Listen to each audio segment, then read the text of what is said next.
and welcome to today's webinar. If you're joining us from the West Coast, good morning. If you're joining us from the East Coast or somewhere in the middle, happy afternoon. It's almost the end of your week. Well, welcome to, like I said, to today's webinar where we're going to talk all about measuring improving the impact of your education program. So I'm very excited to introduce you all to Shannon. I know many of you know her and learn from her each day. I have the honor and privilege of working with her and learning from her each day. So I'm excited for you all to get to experience that. But before we go anywhere else, I'm going to quickly introduce myself and go over a few housekeeping items. So my name is Audrey Morris. I am the Marketing Programs Manager here at Intellum. And every month you've heard either from me or from Shannon that we host these webinars about things that are happening in the industry and more importantly, things that are relevant to you. So at the end of this session, you are going to get a survey, and the purpose for that is so that we can make sure we're presenting information that is meaningful to you and that this is worth your time. So please take a moment at the end of the session to fill that out so that we can better prepare the next one for you. Other housekeeping items, as you heard, this session is being recorded, and that means you're going to be sent a link at the end of this webinar for you to revisit the session at any time. If you want to share it, amazing. It will also be live on the Intellum website and on our YouTube channel. If you need closed captions, you can find those at the bottom of your screen, where you'll also find the Q&A box. So we do have some time at the end reserved for us to sift through questions. If there's questions that come to mind throughout the session, please feel free to throw them in that Q&A box separate from the chat. We want you to chat in the chat. We want to hear your questions in the Q&A box. So let's keep those separate just so that we make sure we get to all of your questions at the end. And I think that is it. So it's time to dive into the content. As I mentioned, I'm really excited to introduce you all to Shannon Howard, who is the Director of Content and Customer Marketing here at Intellum. She's going to do her own little intro, but I get to intro her as someone who I get to work with every day and learn from, as I mentioned. She's an animal lover, which you see her animals there, a mentor to many college students, and fun fact, she's a gardener extraordinaire, and we often get to see what she harvests from her own garden. So with that, I'm going to turn over the mic to you, Shannon. Thank you for sharing your infinite wisdom with us. Thank you, Audrey. Very excited to be here today and talking about this. And I know a lot of folks kind of jumping on. So I live in the mountains of Western North Carolina. It's beautiful here. If you want to go ahead and let us know where you're calling in from the chat, that would be awesome. So Audrey mentioned I mentor college students. Outside of my work at Intellum, I do work with college students. So if you hear me refer to students, that's who I'm talking about. And I like to tell them when we're in class that they're responsible for a third of the content. Okay, so I try to make class highly interactive and participatory, and would love to do the same with you all here today if you're game. So my goal for this session is for this really to be not hands-on, but very kind of like instructional, hopefully very helpful to you. Just a fun fact about me, I'm a mirror image identical twin. So 25% of identical twins are mirror image, which means that we're 100% the same DNA, but opposite. So I'm a lefty, she's a righty. We have the same freckles on the opposite side of our faces. And she's a math major, which is going to tell you that I did not get all the math. Okay. So why is someone who's not very mathy talking about proving impact? Because I think it's really important to make complex things simple, right? And we can get really overwhelmed with how difficult it can be to measure the impact of our programs. My hope today is to introduce you to a simple framework, kind of walk through step by step so you can feel confident about measuring the impact of your programs. Awesome. I see other folks coming in from North Carolina, California, even Brazil, Canada. Hello. Okay. So if you look out there, this is a stat from ATD, but a lot of us really struggle with this idea of how do we measure and improve the impact of our education programs. Most of us would not say that we are good or excellent at measuring the effectiveness, and there's a lot of reasons for that, which we'll talk about later. But the goal for today's session is to really understand how can we start to do this, right? What is a framework that we can actually really practically apply to start showing the value of our programs? And if there's obstacles, how can we start to remove some of those obstacles? So in terms of what we're going to cover today, I think it's really important to set expectations. I like to say I'm not the world's leading expert on literally anything. So we are not doing a deep dive into like all things data. We could easily spend hours, days, probably a whole week talking all things data. We're not going to go into all the rabbit holes and tangents, but we are just going to focus on business outcomes. If you've been in the industry for like 35 seconds, you've heard someone say that we got to tie our work to business impact. So we're going to talk about what does that mean? How do we figure that out? We're going to talk about different types of metrics, when, where, how do we use them? And then we're going to go through, actually at the end, we're going to do some like calculations of impact. We're going to do some rough basic math. But again, not a deep dive into data analysis, and Audrey's going to be so helpful to me today in sharing all the links. If you've ever worked with me, you know I love to share resources and links. So Audrey, I prepared a bunch of links and she's going to drop them in the chat. If you've never done data analysis, General Assembly has an amazing course that will introduce you kind of hands-on and give you some foundational understanding that can be very helpful. It's very approachable. This isn't really a one-size-fits-all session. All of our programs are unique and different. What I want to give you is kind of a flexible format that you can take into your world and start to apply. So what this looks like, how you're going to apply it, is going to be unique to how your program is made up. But this isn't like a one size fits all. I think it's really hard to have like a one size fits all in education. And if you have complex overlapping use cases, so if you're educating multiple audiences, global programs, tons of different education initiatives, you could get into some really like big, hairy problems, lots of data. Could be really fun, but we're just going to keep it pretty simple today. But I do think that this will be helpful for you. All right, so with that, let's go ahead. We're going to dive in. We're going to start with everybody's favorite topic, which is business outcomes. And as we're going, like feel free, drop in the chat. Again, like interactive, but also as you're thinking about business outcomes, we'd love to hear what's top of mind for you. Some things on this idea of business outcomes, right? We want to design our education content with the end in mind. And so last year, I had the chance to interview Vikas Wadhwani, who runs Meta Blueprint. So it's their training for certifications on Facebook. And one of the things that he was talking about is that when his team is developing content, they start with the business goal that they're trying to achieve, and then they take all the data around like the certification, they hand it over to the BI team, and they say, okay, here's the business goal we're trying to achieve. Here's all the data from the courses. Like, are we meeting the goal? Are we hitting this goal? And the reason they do that, what does he call it? Not grading your own homework, right? So it's like this idea of being really intentional about what we're doing and not retroactively trying to say, did education do anything? And I do think sometimes we do that, right? That we say, well, we have all this education content, these education programs and initiatives, and we're just trying to tie it to any kind of business impact that we can find. And then it's more kind of happenstantial. Did it by any chance move the needle on this, that, or the third versus, okay, this is actually what we're going for. And then we can say, okay, this is the metric that we were trying to move the needle on. And then were we able to do that or not? So that's one thing on this. You'll see 4 different like little things on your screen right here. At Intellum, we found that sometimes it's easiest to think about business outcomes in 4 simple categories. So one is growth. This could look like revenue growth, customer growth, things like that. Retention, so employee retention, customer retention. You could get into like more nuanced things. Do certain partners have a higher customer retention rate? You could do performance metrics. So this could be time to value in your product. It could be new hire ramp time. It could be new partner ramp time. And then cost reduction. So often a lot of our education programs start with this idea of how do we scale customer success? How do we scale customer support?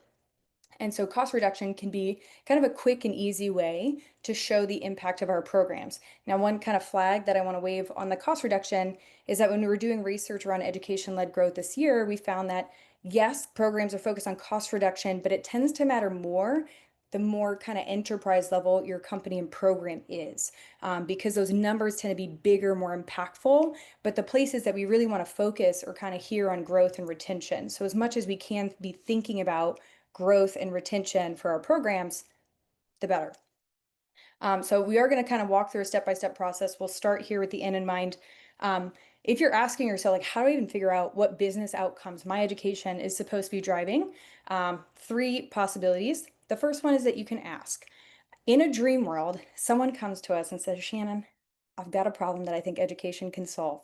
And here's a business goal that we're trying to achieve. And here's what we think education can do. What do you think? And we're like, amazing. I love it. Yeah, we can totally do that. The reality is sometimes people say, like, would you go build XYZ? Could you do a training on la di da? And so we're really getting more like, can you create something? And then sometimes we have to, in respond, say, like, what would that do for the business? Or, oh, that's a really interesting request. What would you like to see change as a result of that? Or like, what's happening right now that you're requesting this training? Or, is there a metric that this is tied to, or what value does this provide to the business? We can start to ask those questions to understand what that metric is. Another thing that you could do, and Greg Niss talked about this last year during the Education-Led Growth Summit, is we can just listen to our leadership. What are those things that they're talking about? So if we're on all hands calls or in our earnings reports or in conversations with executives, team meetings, what are those things that are coming up over and over? Do they tie to any of these categories?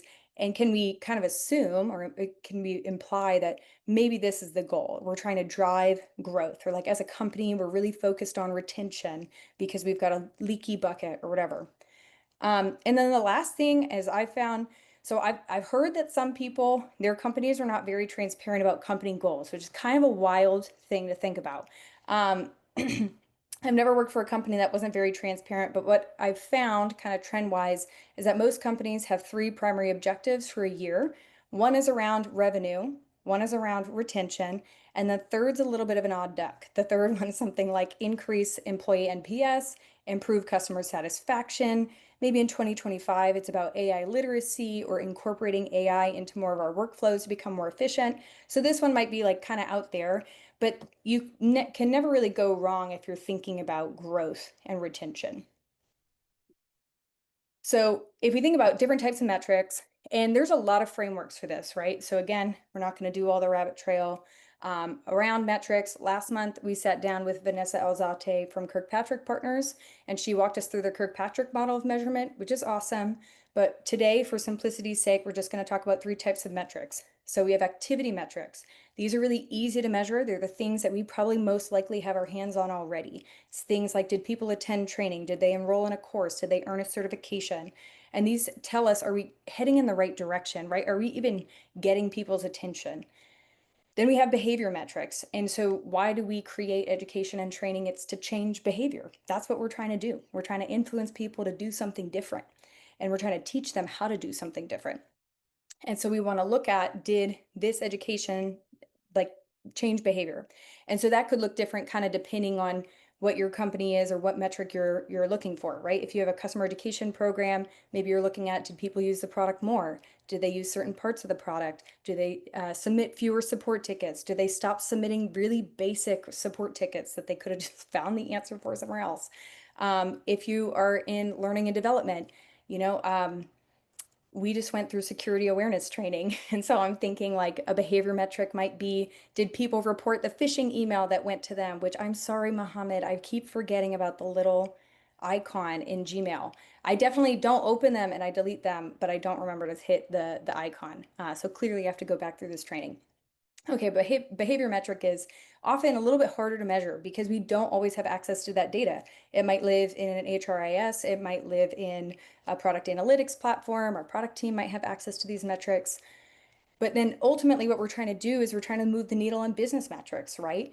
And so we talk about these broad categories of growth, retention, performance, and cost reduction. But what does that look like? Does that look like fewer support tickets? Can we tie that to dollars, right? So if you know that the average support ticket costs X amount of dollars and you decrease support ticket volume by Y%, can you get to a dollar amount there?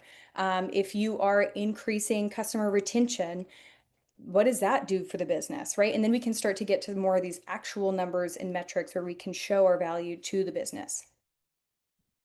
And so we're kind of going to talk about metrics. We're getting to the step process, but I just think this is some like helpful context setting. So when I was learning about data analysis, I realized, wow, there's a lot of numbers out there, like a lot of numbers. And you can do a lot with those numbers and you can slice and dice data any number of ways and be like, oh, interesting, but what are we looking for, right? So I found that it's really helpful to ask questions of our metrics and to understand when I'm looking at this data set, what am I even trying to get out of it? What's the question that I'm trying to answer?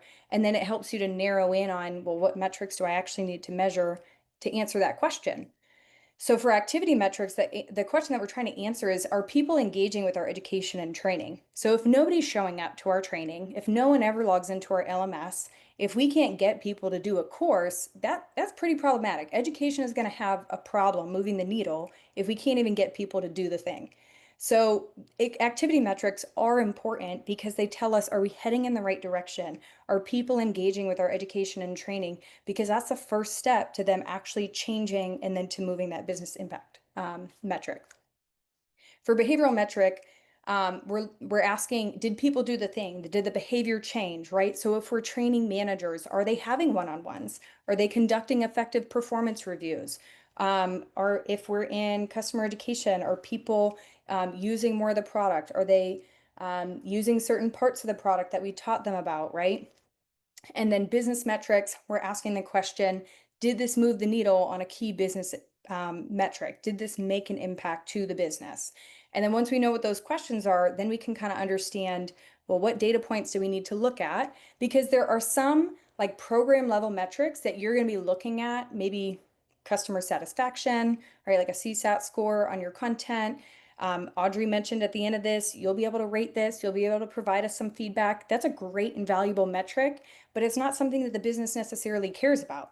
If I told Intellum that people gave me a 5 out of 5, which I hope that you do, it really doesn't do anything for the company. It's nice for me to give myself a pat on the back. It says that maybe we're doing the right things, we're talking about it, it was engaging and productive, but it doesn't actually do anything for the business, right?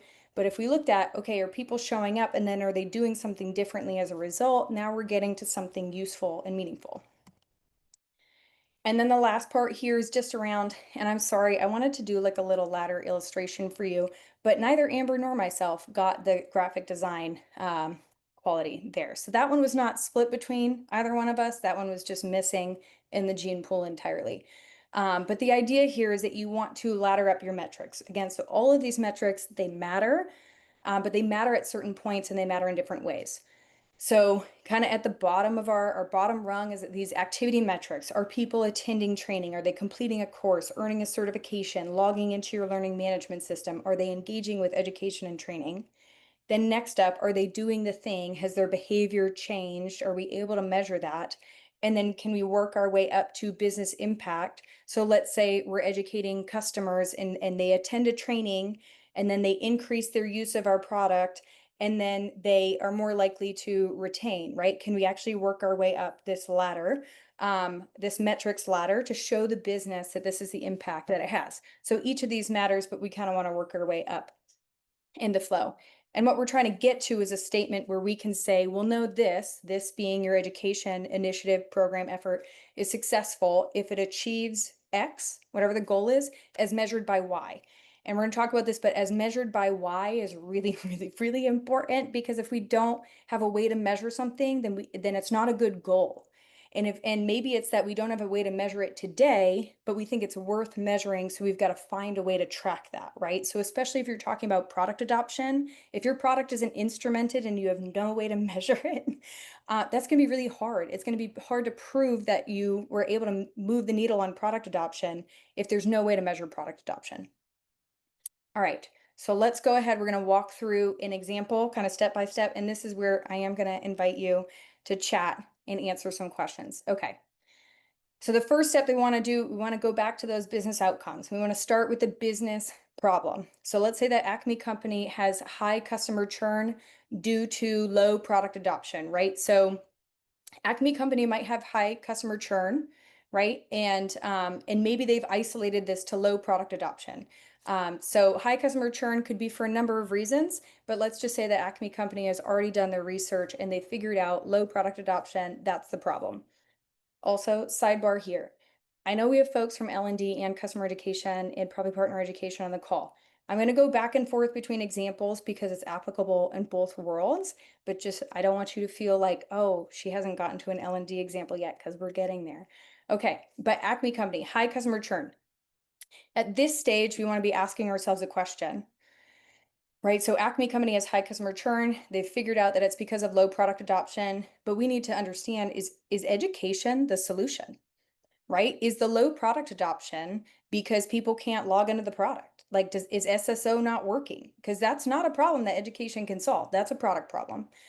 Is it not working because the sales sold something and the product doesn't do the thing? Like, that's a sales go-to-market product alignment problem.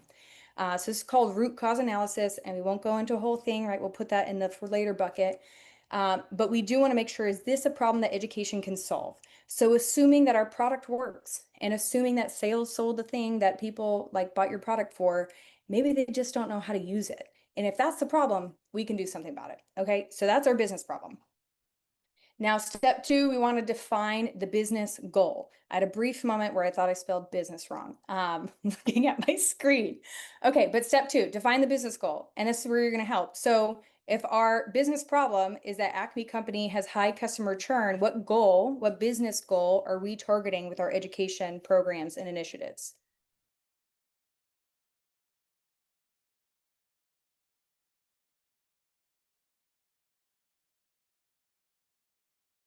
All right, Grayson. I like how you're in the chat, but you're literally 2 miles down the road from my house. Cat, reduce churn risk. Toad, improve churn rates by X. Oh, I like that. Increase customer retention, increase product adoption by X amount. Increase product adoption. Wow. Yes. Okay. I love it. Okay. Shannon, you've muted yourself. Okay. Did we hear me reading things out of the chat box? Because you guys have a lot of great things there. Awesome. Okay. So I just muted myself when I was muting myself instead of doing the animation here. Okay, our goal is to improve customer retention rate. Now the question we want to ask is, how do we measure that? Okay, so you want to increase customer retention rate. Sounds good to me. How do we measure customer retention? Are we measuring dollar values? Are we talking net dollar retention? Are we talking NRR? Are we talking about like just account retention overall? If I have 100 accounts and I retain a certain percentage of those, like what is our goal? How are we measuring this? And the important thing here is because it's really important to align on like, are we talking about the same thing? And I wish I could find, I've never been able to find it again, but there's this funny little graphic that talks about like people are talking about a chair and one person's thinking about like a office swivel chair and one's thinking about a really high fashion, like not awesomely ergonomic chair. And one person's thinking about like a dining room table chair and the other one's got a folding chair. And they're all talking about chairs, but these are not the same chairs. So we want to make sure that when we're saying customer retention rate, we understand what does that mean? Are we talking about logo retention? Are we talking about net dollar retention so that we can keep track of the right goal? All right. Step number 3 is we want to develop a hypothesis. We're moving from math to science. But maybe our hypothesis is that by educating customers on how to use our product, we will increase product adoption, which is what a bunch of people said in the webinar chat, which we believe is going to increase retention. So why are we developing a hypothesis? Because this is just our belief, right? Until we've done it, we can't say this for a fact. And depending on your company, like maybe you already know, maybe your company is mature enough to know that increased product adoption leads to increased retention. Theoretically, it makes a lot of sense. But if you haven't done that analysis yet, then it's still just a hypothesis that needs to be proven or disproven. And then our hypothesis here, Shiv had a great question. I'm going to find an article to send to you, Shiv, on NDR versus NRR. Because there's a lot of great numbers out there. And yes, but they're all calculated a little bit differently. Okay. But so our hypothesis here is educating customers on how to use our product. We're going to increase product adoption.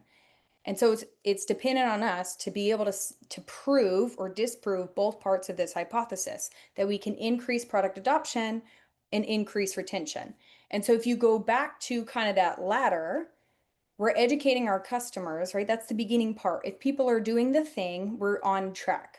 And then we're getting to the behavior metric. This increased product adoption is that change in behavior. So if people are doing the learning, are we seeing an increase in product adoption? Are we seeing change behavior? Okay, cool. We are still on track climbing the ladder. And then ultimately, we're trying to get to retention. But if we start here, the reason I think it's so important to start here is because early days, all you have is activity metrics. Over time, pretty quickly, you can get to behavioral change, right? You need a way to measure that, which we'll talk about, but it will take time to prove retention. If you work for a company where maybe your monthly subscription, it's a lot faster to prove retention because you can look at monthly cohorts. But if you have annual subscriptions or multi-year subscriptions, it will take you a lot of time to actually prove the value. But if you can do this, if you can say this to your business, you can show them, hey, remember how we said we believe that educating customers is going to increase product adoption, which is going to increase retention? Well, check, people are doing education. Check, we're seeing an increase in product adoption. Like, hold tight, my friend. If our hypothesis is true, we are on track to increase retention. And it's going to take some time because if our customers renew every year, then we can't prove that right away.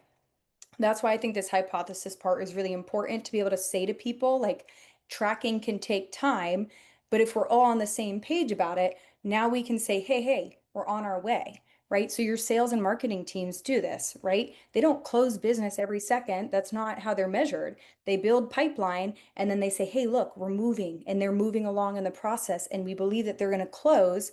And so we know, okay, it's going to take some time, but we see the movement that we need to see to expect to hit our numbers. So it's the same thing for us. We're just kind of getting into the rhythm of the rest of the business with this.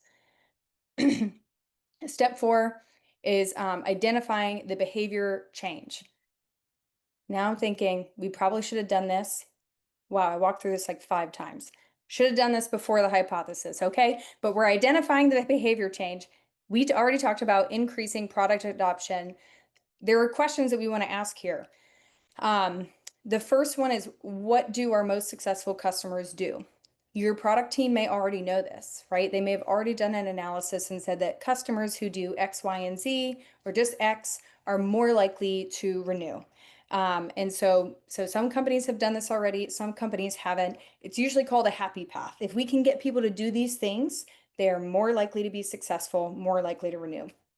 And the reason we're asking what do our most successful customers do is because we want to help people to be successful, right? A lot of our job is helping people to be successful users of our product.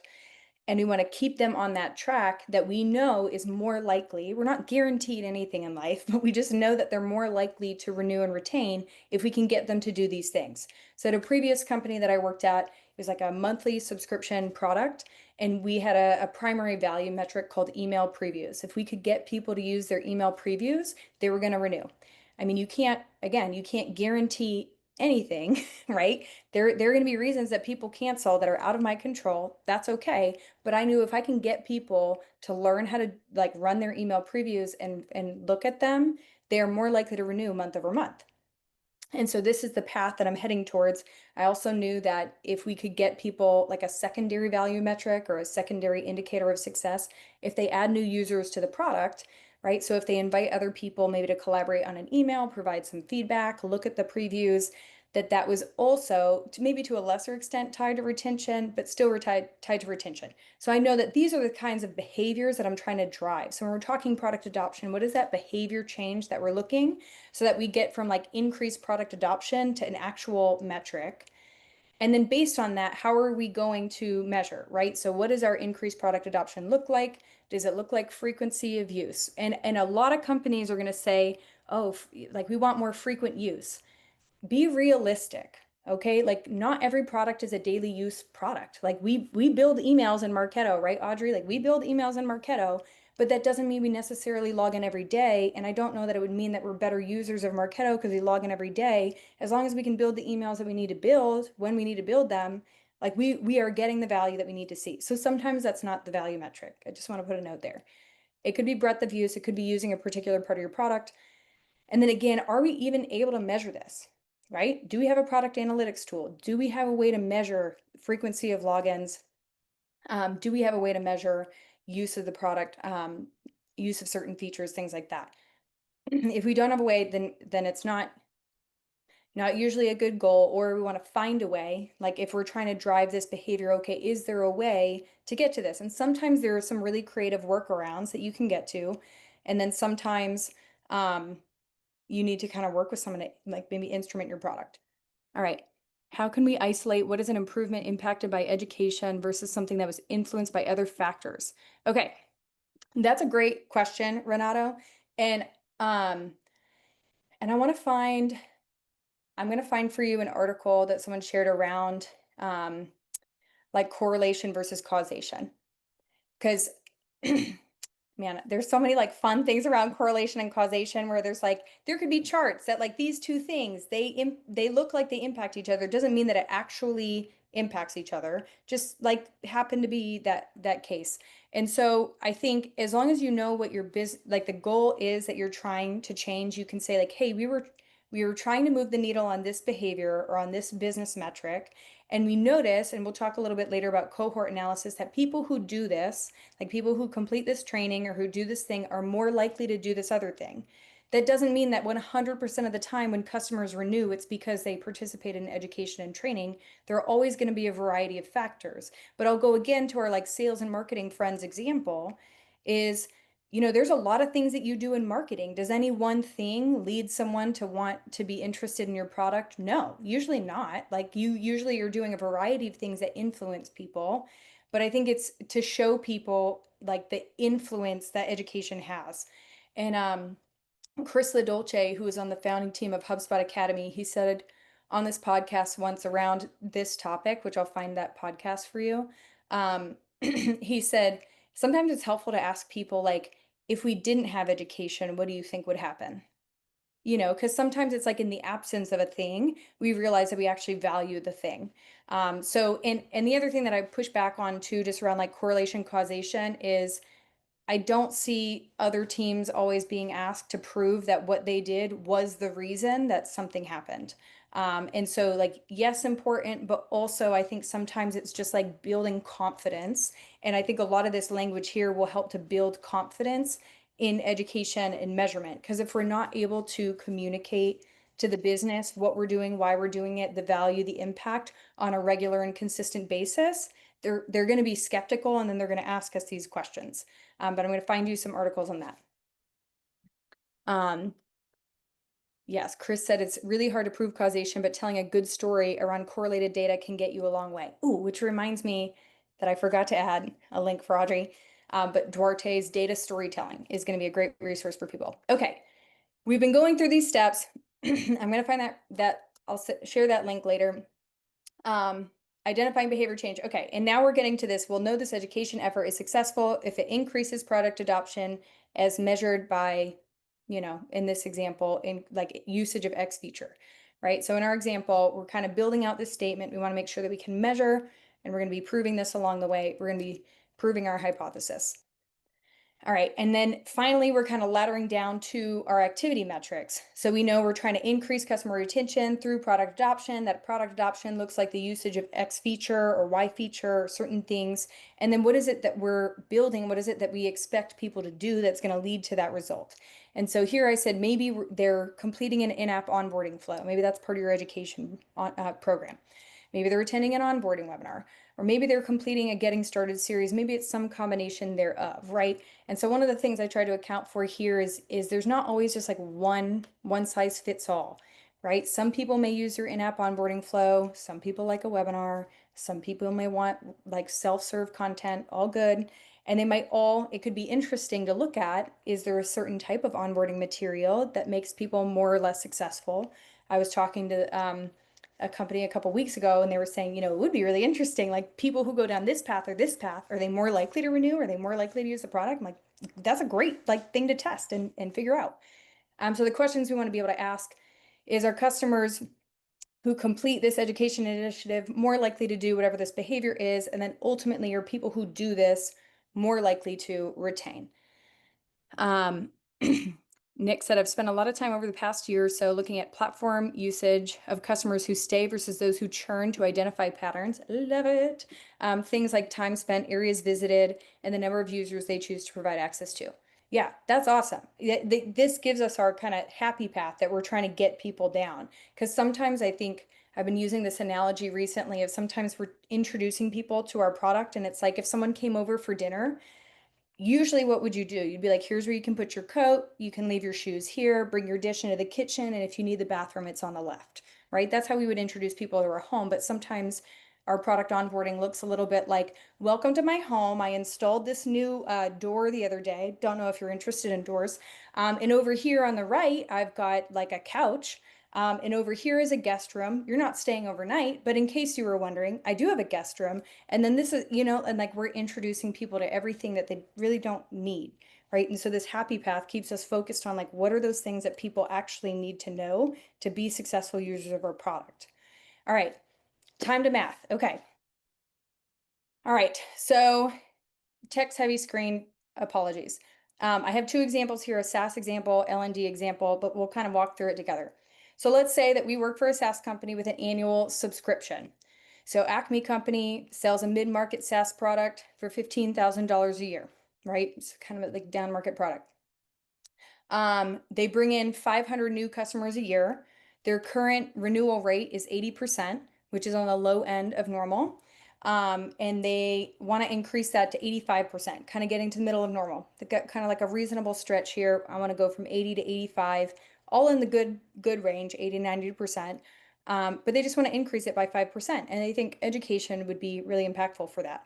So if we're able to create an education initiative that helps to increase customer retention by 5%, then we're able to impact, let's see, can't see my other screen behind my laptop right now, but I think it's $375,000 of revenue, right? So this is rough math, right? So a 5% lift in renewal, it could be a lot of things.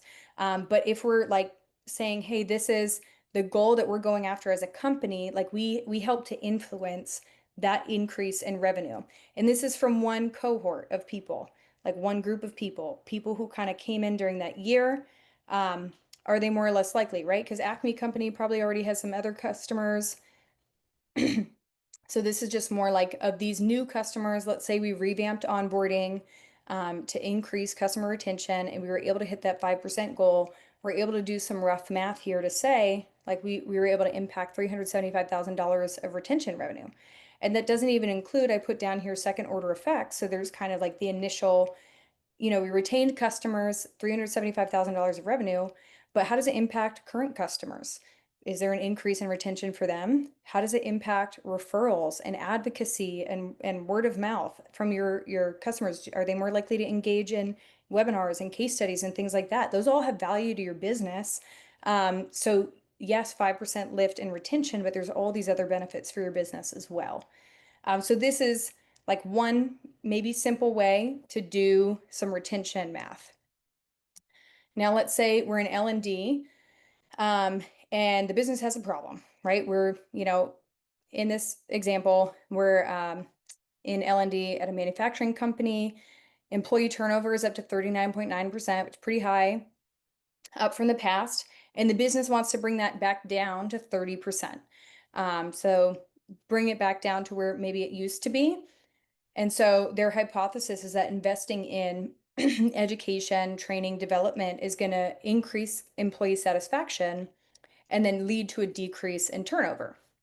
So one of the top research has found that a big part of employee satisfaction and engagement are people learning on the job?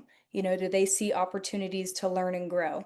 And I know one of our customers, their investment in L&D has saved them a ton of money and helped them to significantly reduce employee turnover using L&D, giving people opportunities to grow within the company where maybe other companies wouldn't have created those growth opportunities. All right, so this is our hypothesis here in L&D. And now, if we get to the math, yes, hard to show causation.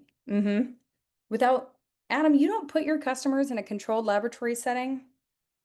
Man, that's part of our standard contract here, for sure. Controlled laboratory setting. Okay, that's funny. Something to try. Okay, so for our L&D example, how do we math this, right? Employee turnover, we're trying to bring it back down to 30%. Let's say we do. Numbers come back down to 30%.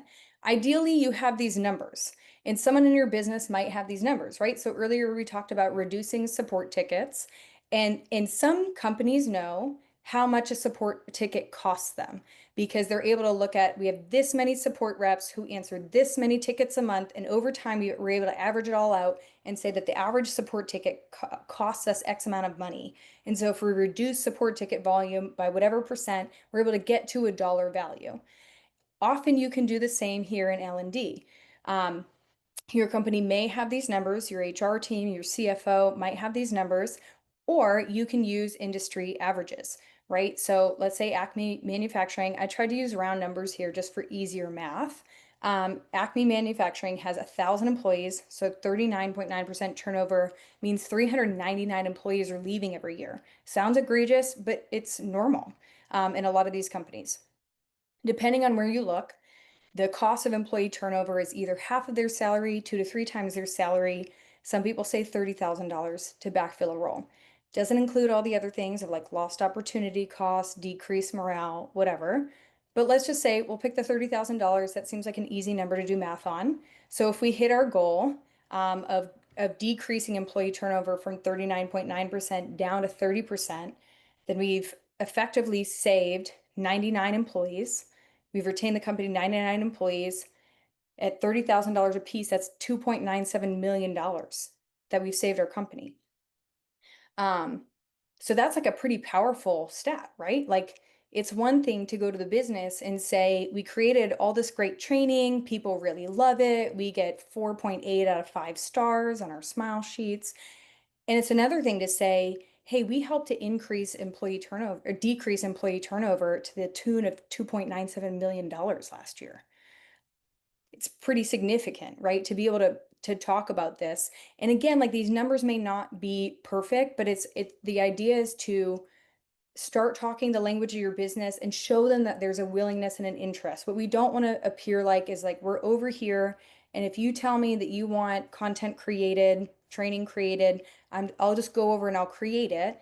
And I know, like again, I mentioned math, not a math person. I'm more the content creative person, but we have to math sometimes to be able to say to the business that this is how we're thinking. And Chris is saying being able to show your rationale and math like this slide helps bring people along. So again, like I've found that as long as you are willing to show people like, hey, here's how I'm thinking about this, and they see that you're thinking in terms of business need, improving measurable impact, that people will come your way, right? Because again, there's never going to be 100% causation. We might be able to prove correlation, but if we can show we're actually thinking about this and we're thinking about impact from day one and we're telling the story along the way, then we've earned the right from the business to take our time proving that value, or we've earned the right to kind of keep our jobs and our team and all of that. Okay, so let's talk about, I always like to talk about like, what is a thing? How do we do the thing? Why is a thing hard? This is from our education-led growth research report earlier this year. And what it found is that a lot of people have trouble measuring. And it's not just measuring the impact of their program, but there's a lack of integration between systems. People don't have access to other data or other platforms that hold data for analysis. They don't have clear metrics or KPIs to define success. They don't have access to BI or data analytics resources, right? So there's all kinds of reasons that this can be hard. But hopefully this gives you, right? Like if you don't have BI or data analytics resources, oh good, we can do some simple math, some simple spreadsheet formulas, and start to show people the work that we're doing. If we don't have clearly defined KPIs, I would like to invite you to create your own, right? So listen to the business and say, what I hear you saying is that this matters, and what we're doing seems like it ties to this thing that really matters to the business right now. And here's how we're going to measure success, and just start reporting on it, even if no one asked you to, because people are going to be like, what? Oh, that's so interesting. I didn't know that, right? So like go ahead and set your own, even if nobody else sets them for you. And that'll show the business that you're actually interested in showing impact and proving impact, tying yourself to business impact. But if you are struggling with this like lack of integration between systems, or you don't have access to other platforms, what can we do? So the first thing is, if you have an executive sponsor, lean on your executive sponsor, like encourage them to help you get access to the data. Have them go advocate for you. Sometimes we are limited in our influence and our ability to move things. But if you have an executive sponsor, then they can go to bat for you and they can help you to get what you need. If you don't have an executive sponsor, consider that your homework assignment. Data analytics and BI, your company may have them, your company may not have them, you may have access, you may not. If your company has data analytics and BI, make a friend. I like everyone I know who's in data analytics and BI loves math. My best friend is a data analyst and her husband proposed in a spreadsheet. He had a spreadsheet where the formulas, he was like, "Oh, I'm struggling with this like work thing. Can you help me fix these formulas?" And when she fixed the formulas, it said, "Will you marry me?" Okay? So like that was the proposal. You can imagine if I said, "Girl, I need some help." She would help me to do some data analysis. Yes, numbers people love the challenge. Right on, Mary. And then RevOps, if you have a list of trained users, so this is more customer education, partner education, here's a deal. Seats to any platform typically cost money. So your company, and sometimes there's sensitive data in platforms. And so they may not want to give keys to the kingdom to everybody. That's okay. And we don't want to like force down a wall that doesn't need to be broken down. But can we say, hey, could you just run a quick analysis for me? Are people on this list more likely to renew? Do they have higher contract values? Do they expand? We see more expansion opportunities out of people in this group, right? And we can kind of look at that cohort analysis. And if we give them those questions and say, can you compare this list to these numbers? They can usually run a quick analysis and get back to you on that. So look for friends and allies around the business. I'm a huge fan of kind of going beyond your team and department and building relationships with people through like book clubs, mentorship programs, any opportunity you have to network with people can be hugely beneficial in unlocking doors. Um, okay, we have come to the end of talking about metrics here. There's been a ton in the chat that I have not been able to read through this whole time. But I again want to remind you at the end of this webinar, Audrey has her hand raised. But at the end of the webinar, you're going to get an automatic survey. If you could just take a moment to fill out that survey, very helpful. So, because one, we want to know, was this helpful to you? I want to know, was this helpful to you? And the other thing is, what do you want to learn about? What do you want to hear about, right? So we host webinars on a regular basis, and the whole idea is to help you. I also want to encourage you to save the date for next month's Education-Led Growth Summit. Okay, we're going to be going back to back. Alex Driggs is on the call. He's going to be talking about what they're doing at Encino. And then Audrey, do you want to take us into some Q&A? And I don't have all the answers, so I'm also going to look to people like Chris and Kat in the comments. Yes, so there are actually 0 questions in the Q&A box. So folks, if you do have them, please submit them. But Shannon, if I could rewind to 2 key topics that I'm noticing in the chat, because we've definitely created resources around them. One is this idea of, okay, so sometimes it's hard to prove causation and correlation. So storytelling, right? Like storytelling is a way that we can really double down on bringing folks into the narrative around how we are making change. So, can you talk a little bit more about the power of storytelling, and particularly the power of storytelling at the leadership level, right? So, you really need to know your audience, you need to know who you're speaking to know what story to tell, how to tell the story, etc. That's some of the theming in the chat right now. Yeah. Okay, so data storytelling, I'm going to put this in like business skill they never teach you, but is so helpful. And so I heard on a podcast recently that only geniuses are moved by data. Like most people are not, they do not change, right? And you just think about it. Like how many of us know something because the research has found it to be true? Does our behavior change? Not usually, right? And so this is where storytelling comes into effect is we are creatures of story. Like just we're people who we love a good story. When I think about some of my favorite books, it was told through the lens of story, right? So like even business books or leadership development books, there's a huge difference between like someone just wrote their advice versus someone told you stories about when they learned a piece of advice and then it sticks better. So we are creatures of story, and especially around data, figuring out like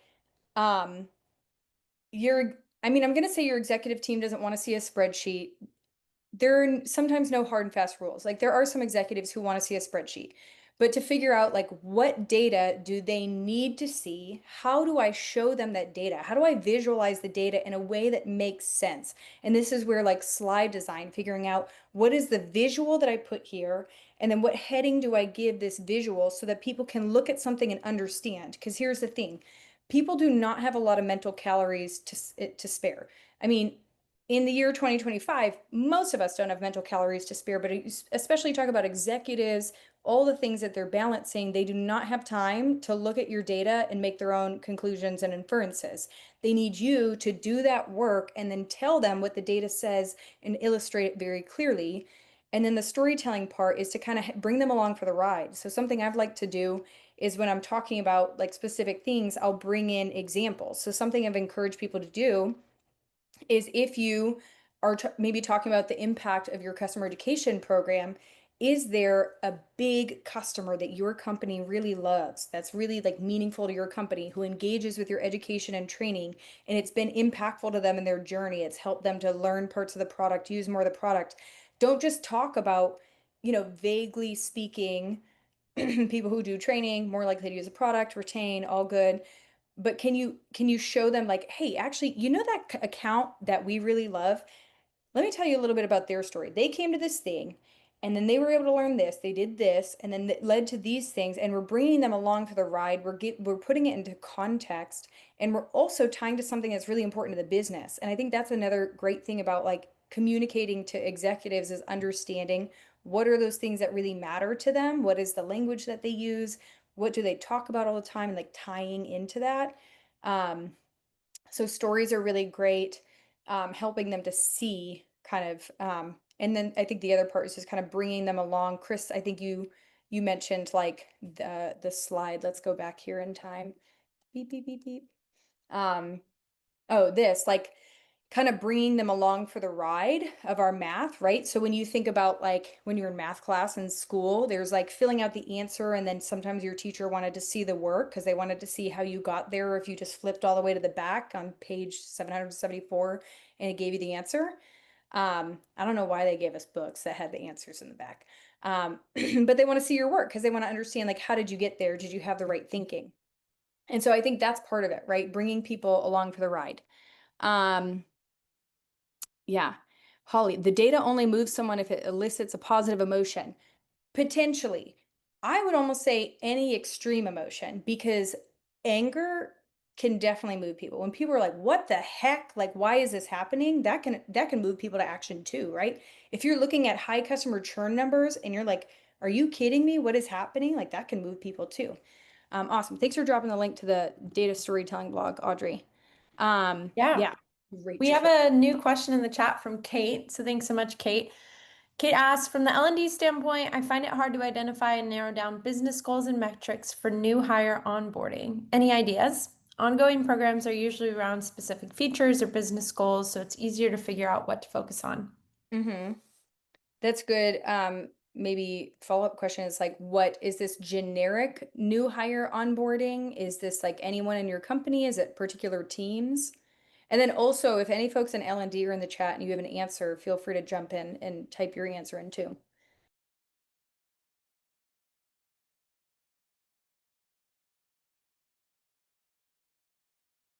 I could kind of go both routes. I think if it's like a specific type of new hire, then um then there are probably like metrics of success for their team. Okay, oh, Kate's here. For one specific role, solutions engineers. Okay, so solutions engineers, I mean, you could look at like how quickly do they learn the product? Because a solutions engineer, and I'm assuming too that for you, a solutions engineer is someone who knows your product really well, is involved in the sales process. Because maybe that's not the same okay. Yeah. So solutions engineers tie to money. So the faster that we can get them to productivity, the faster they can help us to make money, right? Otherwise, we're just paying someone's salary and not getting anything for it. Yeah. So, okay, Chris said time to productivity for SCs might be how long until they contribute to a closed deal. That's great. Yeah.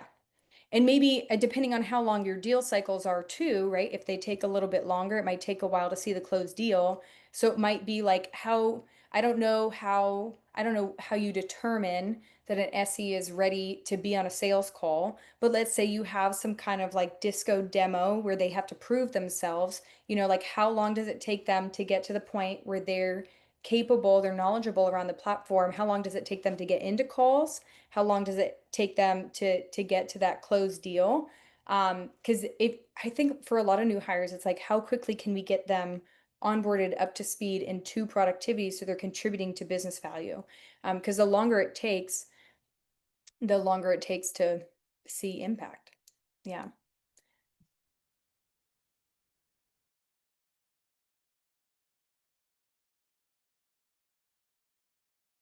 Yeah. All right. So we're talking about kind of scrolling through data storytelling. We talked about correlation, causation. Hmm. Oh, this was a good. So Amy said you might want to measure overall trends rather than does the training fix this one person's issue. For example, measure support ticket topics before a course is launched and after and see if there's a difference in the number or difficulty of the support tickets. So I think sometimes there's like these proxy metrics, right? So it's sometimes we can get creative. And this is where, again, like go to your data people. Um, because we might be thinking like, well, I don't have access to this metric or we don't track this or whatever, but I know there was something that I was trying to track. And when I was talking to someone who is a more kind of data oriented, like creative data thinker, they were like, well, what if you did this? And it's like a totally, I would not have thought about it, a way that I could get to what I was getting to without it having to look this way. So sometimes we have this, okay, tracking data for this has to look like this, but sometimes there's a creative workaround where we're able to like back into a metric or we're able to create a proxy to understand how something's going to work. Yeah. Ooh, Noel said maybe understanding where gaps are. This is for as solutions engineers. For some, it may be sales, how to close, others soft skills, talking to customers, others product knowledge gaps. SEs have to have all three to be successful. That's great. Like that's to think about. I think that's a great point on in the education like growth framework. We talk about like audience and really understanding like, so for example, if your audience is solutions engineers, but you have different types of solutions engineers, you have people who are maybe from who have already been at your company moving into a solutions engineer role, people who have already been solutions engineers moving into that role, or you might have people who have like never been a solutions. I don't know that you would hire someone necessarily to like be a solutions engineer who'd never done it before and who wasn't at your company, but maybe like if that might be another type of new hire. So you could get even more nuanced here. I like that for like personalizing learning, and thinking about what does this person need to be successful. Okay. I don't see any other questions coming in. Thank you all for engaging and participating in the chat. Thank you for coming today. And hopefully this was helpful to you in learning a little bit more, feeling a little bit more comfortable around this topic of metrics, right? It can be hairy and it can feel really overwhelming, but hopefully this gives you a framework understanding. It's hopefully helpful in starting to prove the value that your team provides to the business. Yeah. Thank you all. Thank you, Shannon, so much for everything you shared today. And thank you all for joining. Please be sure to fill out the survey if you have 2 more minutes at the back end of this call. See you next time.